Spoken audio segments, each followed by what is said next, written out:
What's going on, everyone? Great Talon here, and today the prey is going to be your weekly game, TV, and movies news roundup highlight reel. So, starting off this week, we're getting the movie and TV side of the news. We'll start with that. Digimon series developing a special new anime series unlike the world has ever seen before. As you guys might know, Digimon is an animated series similar to the Pokemon series, anime Japanese style, that was in the late 90s. It had like digital creatures from like the Digiverse, as it used to be called. Yeah, they were just like, and they just digivolve and everything. I was a big fan of the original Digimon series, and back in the 90s with like Tai and everything like that.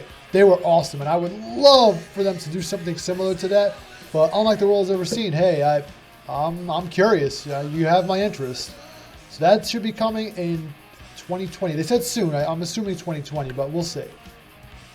The John Wick Continental television series, which will be premiering on Starz in the next year or two, has been confirmed that it will take place before John Wick and also may feature a cameo by John Wick towards, like, I guess the end of the show, but it's going to be focused on the Continental, the whole assassin hub, the main Continental series, and it's going to be written by the guy who wrote John Wick 3, which was a phenomenal movie, and everybody should go see it because it's insane. And so that's something to look forward to. I'm not crazy that it's going to be on Starz because I don't really give a shit about Starz anymore since Spartacus is over, but, I'll find a way to watch it. Life will find a way, folks.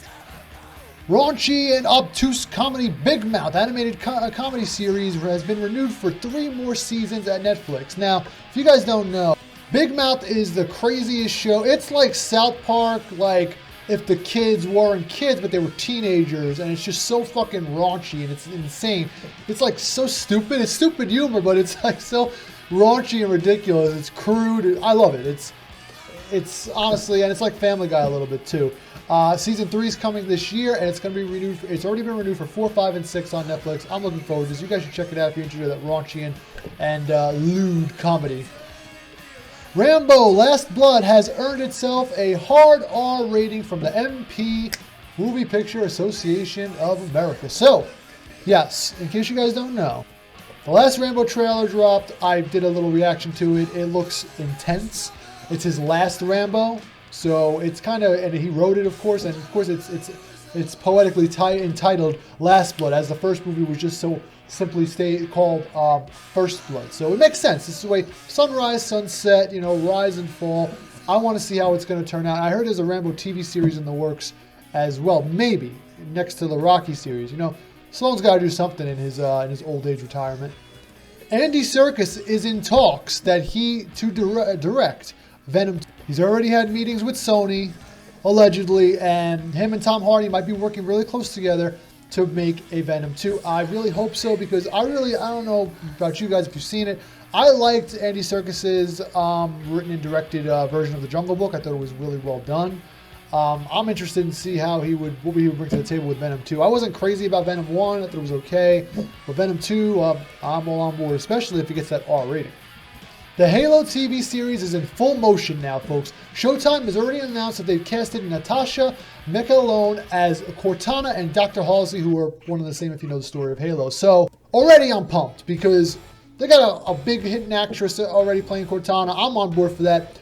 I don't really have Showtime, but like I said, life will find a way to watch, if you know what I mean. So I'm on board for this. It's coming the first quarter of 2021, so within the first 3 months of 2021, probably by, I would say, March 2021. We'll see what happens. But I'm looking forward to this. I'm a huge Halo nerd, and I've been with the series since I was a teenager, so it means a lot to me. Hopefully they get it right. The books were phenomenal, so I really hope they do something well with this. Showtime, please don't fuck up. That's all I'm saying. Now get this, a Black Panther sequel introduces Namor into the epic Marvel fan poster. So it's a rumor right now, folks, rumor mill. They're saying that Namor, the first, I guess, Atlantean and mutant, they're saying he will be in the sequel Black Panther. King versus, it's going to be called Two Kings, as you can see here. Battle for Wakanda, Battle for Atlantis. That'd be pretty cool. Just saying, I think it would be pretty awesome if that happens, but only time will tell. This is Black Panther is going to be phase 4 or actually phase 5. It probably will be. So We'll see what happens. I like Black Panther 1. I would love to see King on King action. What do you guys think? Kevin Smith believes that Galactus, that's right, you heard that correctly, Galactus, the Devourer of Planets, may be the next Marvel Cinematic Universe's next big villain. As a matter of fact, it's all but been confirmed at this point. Other articles I read on the internet pretty much just say that, yeah, it was hinted at the end of Endgame that Galactus is the coming of Galactus, the Unicron of the Marvel Cinematic Universe, or the Marvel Universe rather. And I love Galactus. I'm a way bigger Galactus fan than I am Thanos, if I'm being quite honest. I had the Galactus figure when I was a kid, the fucking 3 feet tall figure, 2 feet tall figure. I had that big one. It was great. I loved it. I loved him. I loved what his whole demeanor was, his whole shtick, his whole spiel. And I would love to see how they portray him right. Not like the fucking Fantastic Four Rise of the Silver Surfer shit where he was a cloud in the sky. I want to see this. I want to see this shit, what's happening on screen right now. I want to see the Avengers get fucking tanked by this monster and have it go on for like 3 different phases, like 4, 5, and 6. I would love it. But anyway, moving along. Here are the movies that premiered in theaters on Friday, August 2nd. Love and Tosha. Not familiar with it, but I'm telling you the name so you can go check it out yourselves.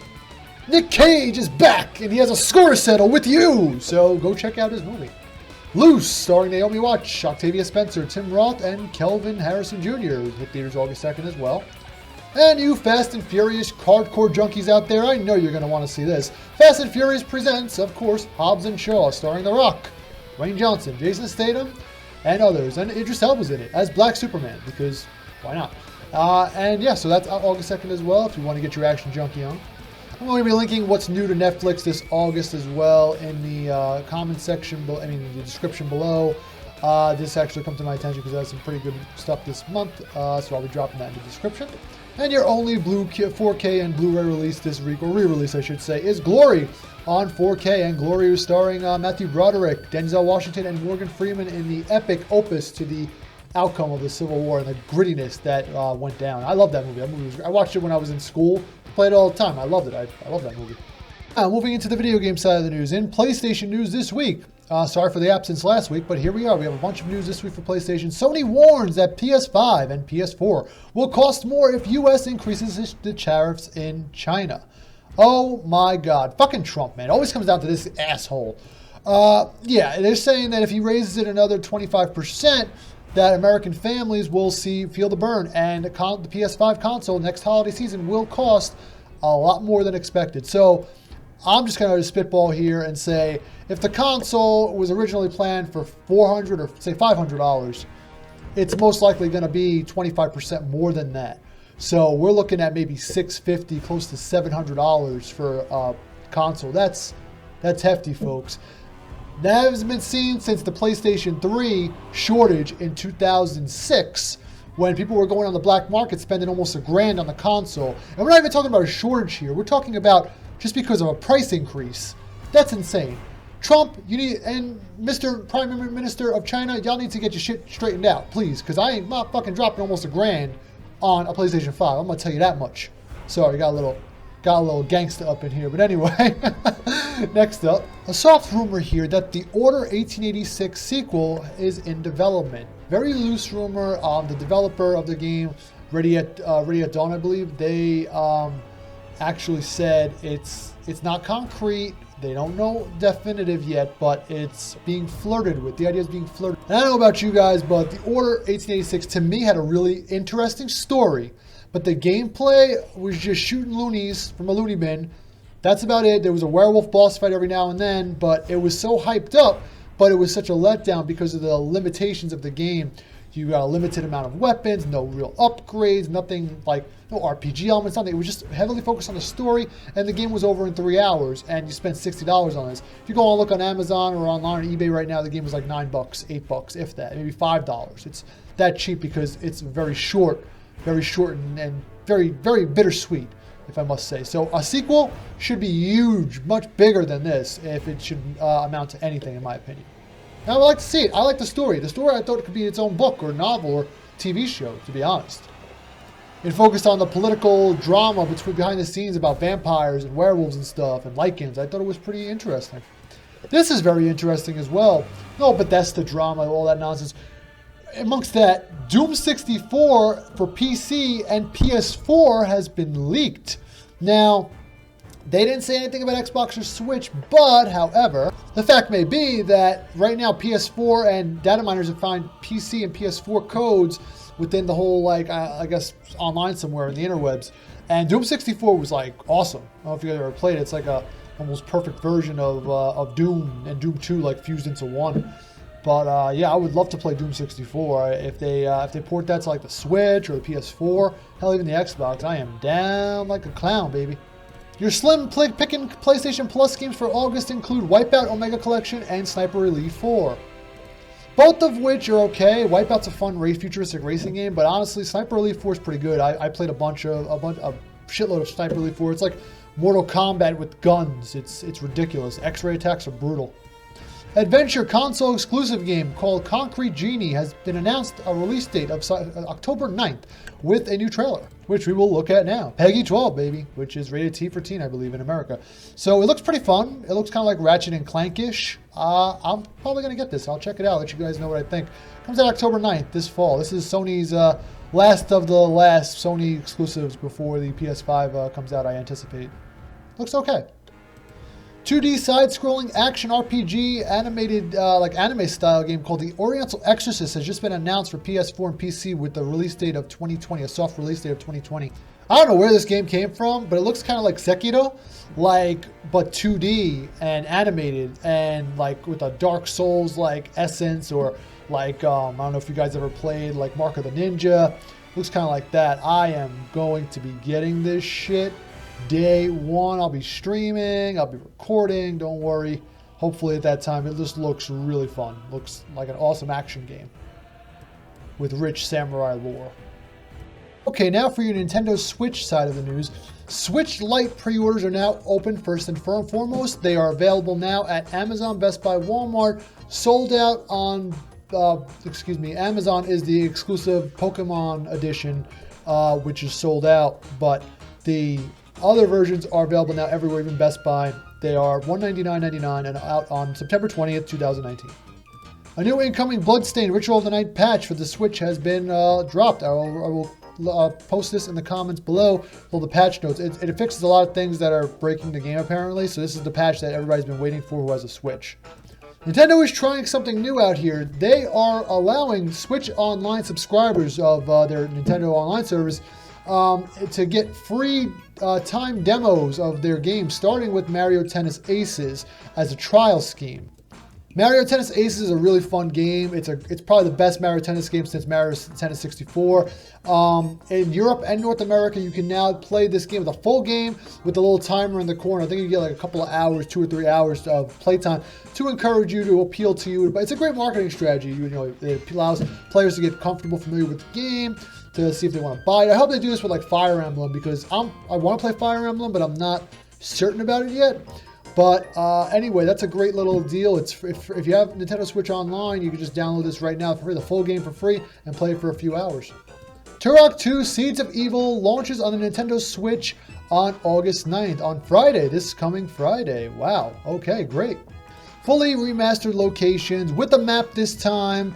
I'll let you know where the hell you are, and yeah, 6 new worlds they're saying to explore. That wasn't in the original. It looks great. It really is shaping up to look really like fully remastered, like the PC version. And I'm gonna be getting this. I'm gonna be playing this and enjoying this. I'm halfway through the first Turok and I'm loving it, but 2 was really special to me, and it has a lot going for it. It just builds on what the first one did. It's just really, really fun. Fast-paced arcade platformer Damsel comes onto the Nintendo Switch this week, featuring 75 levels of hardcore comic book-like action. Very hardcore, and time sections and whatnot. You can actually interact with this fast-paced environment come this Thursday. I'm going to be getting this. This looks fucking awesome. I love fast-paced action platformers. You know me. I'm all about this life. Nintendo announces its Gamescom 2019 lineup. Briefly here, what games will be showcased. Luigi's Mansion 3, The Legend of Zelda Link's Awakening, Astral Chain, Dragon Quest XI, Mario and Sonic at the Olympic Games, and The Witcher 3 Wild Hunt will be shown at Gamescom, and playable titles, they will be playable as well alongside of Daemon X Machina and Pokemon Sword and Shield. Gamescom runs from August 20th to the 24th, and I will be covering it. LEGO Jurassic World has been announced for the Nintendo Switch and is coming out on September 17th. Previously, these games were on like other consoles, but now it is going to find a home on the Nintendo Switch come this fall. And yeah, why not? Everybody loves LEGO games, right? So why not just bank off the Jurassic World games and Jurassic Park games as well? So it's going to feature all three of the original movie games, and as well as the fourth one, which was Jurassic World. So that's coming out September 17th. Previously an Xbox One exclusive, now heading its way to Nintendo Switch, new Super Lucky's Tale launches on November 8th. Super Lucky's Tale is like a little 3D like platforming game, simulation game, reminiscent to that, the likes of Banjo-Kazooie and that new ukulele game or whatnot. It was pretty fun. I played it for the Xbox. It's nothing groundbreaking, but it's a cute little adventure. It lasts you about 4 or 5 hours. It's pretty fun. Obsidian sci-fi RPG The Outer Worlds is now coming to the Nintendo Switch in a shocking turn of events.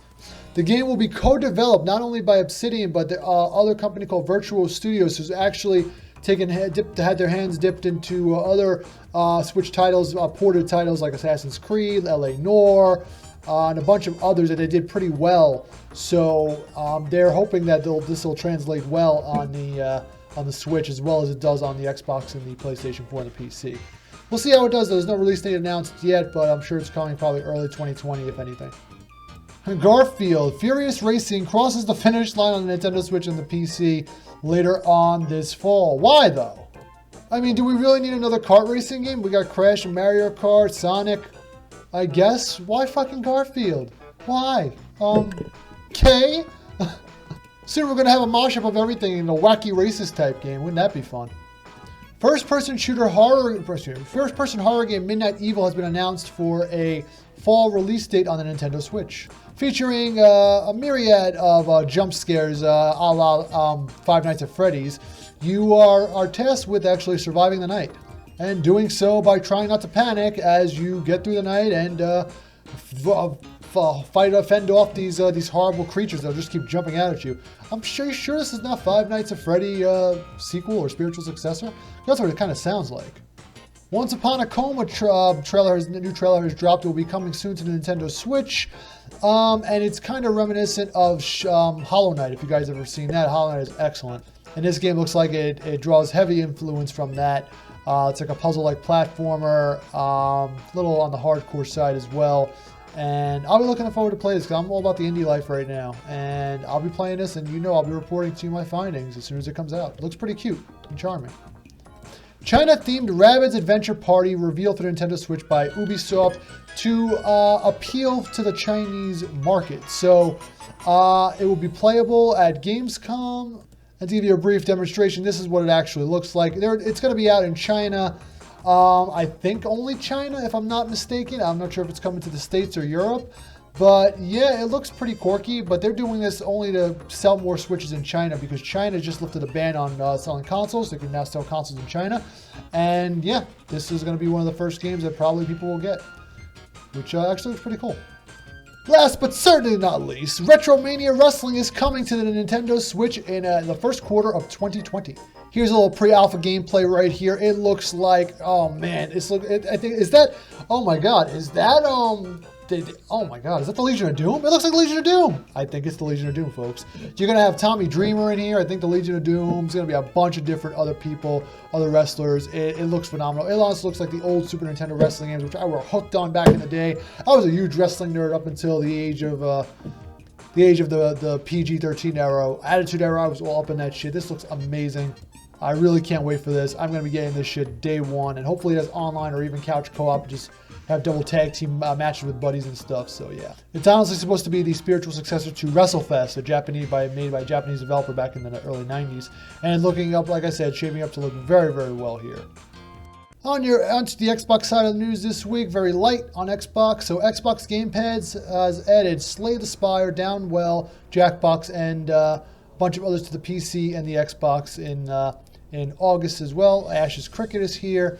So all of it is available on August 1st, which was last Thursday. So it's available now if you have Game Pass, a few more additions, neat little additions here.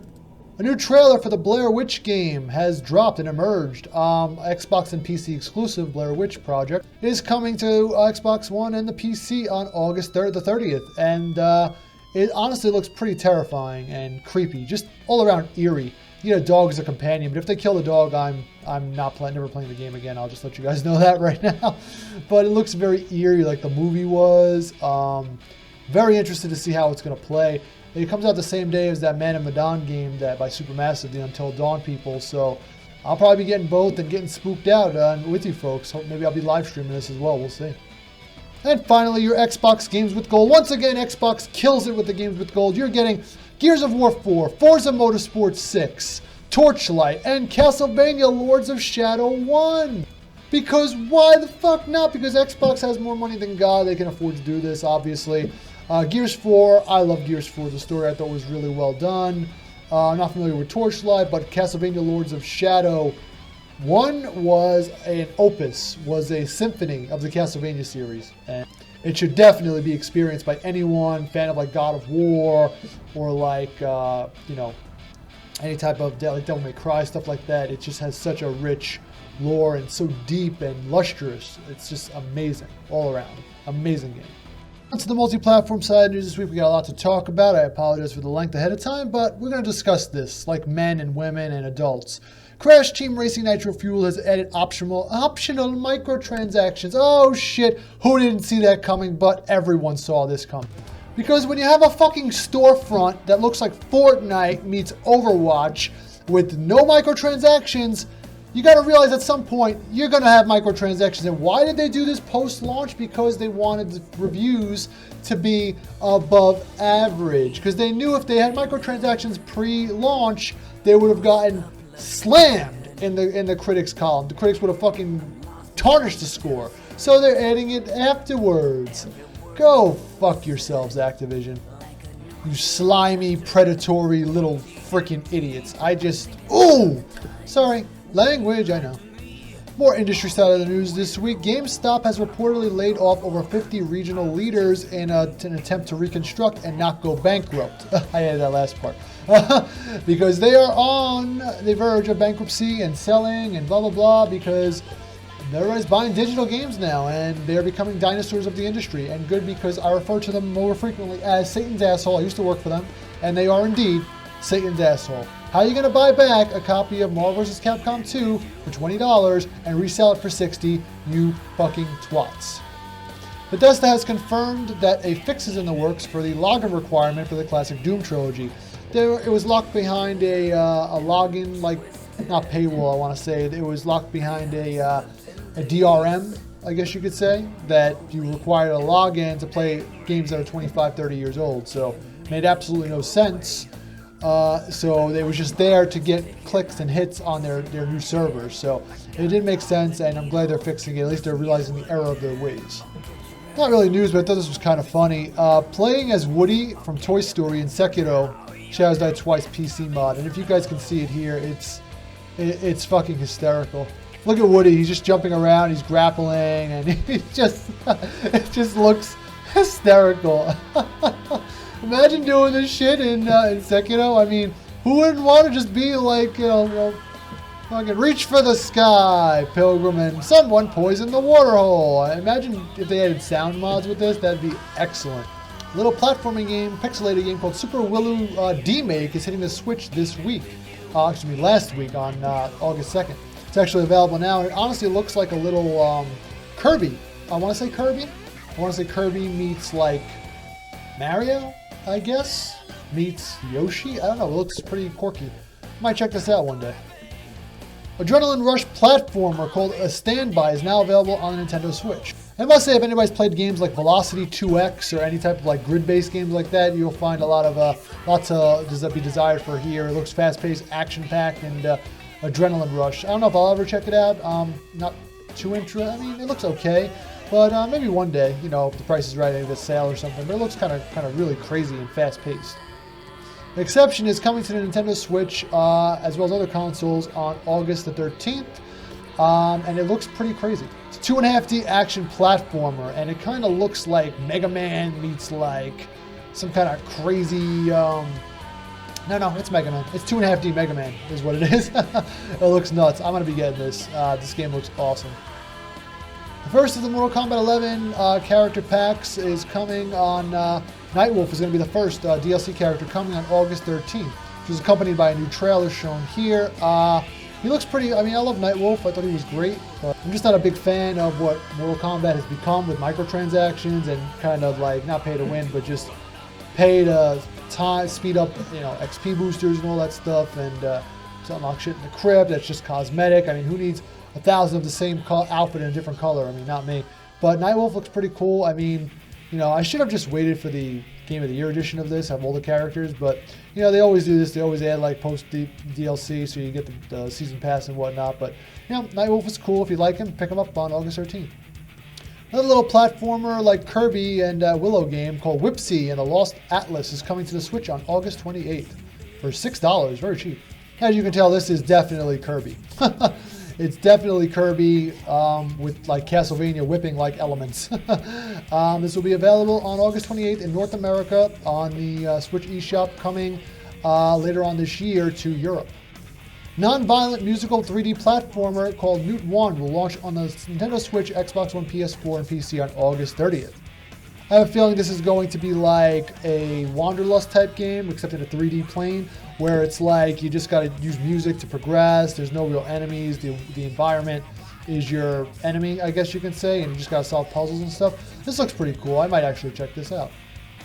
Galaga-like shooter called Escape from the Universe is coming to Nintendo Switch later on this month, and it actually can be purchased now. It's coming on August 13th and can be purchased now on sale. As you can see here, it's very pink and very bubblegum-like. It looks like a very bubblegum-like game, and it's like it's either like Galaga meets like it's pretty much like I'm using the wrong thing. I think it's Galaga. It might be Galaga, but very pink. I'll probably be checking this out. Depending on the price, it's only like $9, I think. So it looks pretty cool. It looks like you're just playing Blueprints. But it looks pretty alright. I'll check it out and see how it is. As always, and let you guys know if it's good or bad or indifferent. Ghostbusters, the video game remastered, has locked in a release date of October 4th, just in time for Halloween on the Switch, PS4, Xbox One, and PC. I really love this game. I thought it was the definitive Ghostbusters experience. It was like a soft sequel. It was the Ghostbusters 3 pretty much in a nutshell. Has co-op mode. It's digital only unless you go to Satan's Asshole, meaning GameStop, to purchase the physical copy. I think that it's going to be available. Hopefully it's not $60. Hopefully it's like $40, because I don't think I'll pay $60 for this, a remake, or just a remaster. But anyway, I might, because I'll do anything for Ghostbusters, because I'm a sucker for the 80s and anything nostalgic, especially starring the original cast. A top-down Zombieland video game tie-in is coming to consoles and PC on October 18th, just to coincide with the movie. It honestly just screams here. You can honestly see that it looks like just kind of like a Diablo almost like game, or like the Walking Dead mobile game, and it's gonna have a little light story mode and whatnot. I'm not gonna be checking this out, but you guys can. I love the movie, but I'm not a fan of video games based on movies, so I don't know. I'm just gonna sit this one out, guys. Ground-bending platformer GeoGrifters launches on the PS4, Xbox One, and Switch and PC in early 2020. Now with this game, it's more so like a co-op competitive online type game, like co-op adventures, like whatnot, even competitive like arena battles and stuff like that. There is a little adventure mode they're saying, but it's mainly to be played in co-op, where you just alter the environments by like shooting bubbles and whatnot. It looks pretty cool. I don't know if I'll be getting it, but if you guys are into the multiplayer scene, this is due out in Q1 of 2020. Hitman 3 is in development by IO Interactive and might be episodic again. Oh, damn it. I liked it when it was a full game. But anyway, the developer is now going solo and self-publishing, so they're saying they're working on it, and no release date has been given, but it is currently in the works. Literary Legends themed Metroidvania game Bookbound Brigade has been announced for PS4, Switch, and the PC. And a gameplay demo will be available at Gamescom later on this month. You're playing as like 8 different heroes at once, and you have to use your abilities as one whole thing. So like build platforms, build towers, make objects to progress. It looks awesome. I'm probably going to get this game. This looks pretty fun and right up my alley. Resident Evil Ambassador Program has been recruiting testers to test their in-development Resident Evil game in Tokyo Game Show on September 8th and the 9th. So or right before Tokyo Game Show, rather. We all know that it's possibly going to be either Resident Evil 8 or Resident Evil 3 Nemesis Remastered. I'm hoping it's Resident Evil 3 Nemesis Remastered because I really hope it is, but I have more feeling that it's going to be Resident Evil 8 because I heard that Capcom is developing Resident Evil 8 and another of their subsidiary studios is developing the remastered or remake of Resident Evil 3 Nemesis. Anyway, any more Resident Evil is a good Resident Evil in my opinion, hopefully. We'll see how this pans out though. Finally, out of left field, last but certainly not least, third-party action game Devil's Hunt has been announced for the Switch, as well as the PS4, Xbox One, and PC, due out in Q1 of 2020. Let's take a look at that, because this looks like Devil May Cry's competitor, to be honest. It looks just like Devil May Cry in every sense, and right down to the cutscenes and everything. And I'm not familiar with these developers. They look fairly new, but it just looks that like it's going to be kind of badass. I mean, just look at this gameplay. It looks really unique, but wait until you get to the combat section. Look at this. It looks like it's like Devil May Cry meets like God Hand almost. And look at this. It's fucking Devil May Cry. I hope it plays as good as it looks because I am very interested. You have piqued my interest in a little company that could. I don't know who you are, but I'll definitely be checking this out coming out next year. Finally, to wrap up this rather long and obnoxious video here, your game releases for this week, starting off with Mutant Year Zero Road to Eden for the Nintendo Switch, which released on July 30th. And it's a tactical shooting game similar to the XCOM series, and it looks pretty fun, I'm not going to lie. This is like an XCOM game for the Nintendo Switch. It just came out. On July 30th, on the PC, Mac, and Linux, saw the release of Oxygen Not Included. I really hope this game comes to like the Switch or the PS4. I'll even take the Xbox because this looks quirky as hell. And something I definitely would actually be interested in. I love the art style. It looks like a cartoon, and yeah, looks pretty fun. Football season is back, you football junkies, and Madden, the annual ritual Madden 2020 has been released on August 2nd for everything. PS4, well not everything, PS4, PC, and the Xbox One. Yeah, so that's out as of August 2nd. Get your football on. Finally, last week on August 2nd on PC, PS4, Xbox One, Mac, and the Switch, saw the release of The Church in the Darkness, a top-down adventure-style game, action game, that looks pretty fun and cryptic as well. So it's supposed to be heavily emphasis on story and with dark twists and turns here and there. That's out as of August 2nd as well. Last but certainly not least of this video, I will be dropping the Nintendo Switch eShop releases for Europe and North America as well in the description below. And I take a sigh and a bow as I thank you so much for watching my videos. I love you all, and don't forget to like and subscribe if you haven't already. And thank you. I won't take up any more of your time. Until next week, until the next one, next news roundup comes. You guys have a great day, and I'll catch you on the next one. Thanks for stopping by.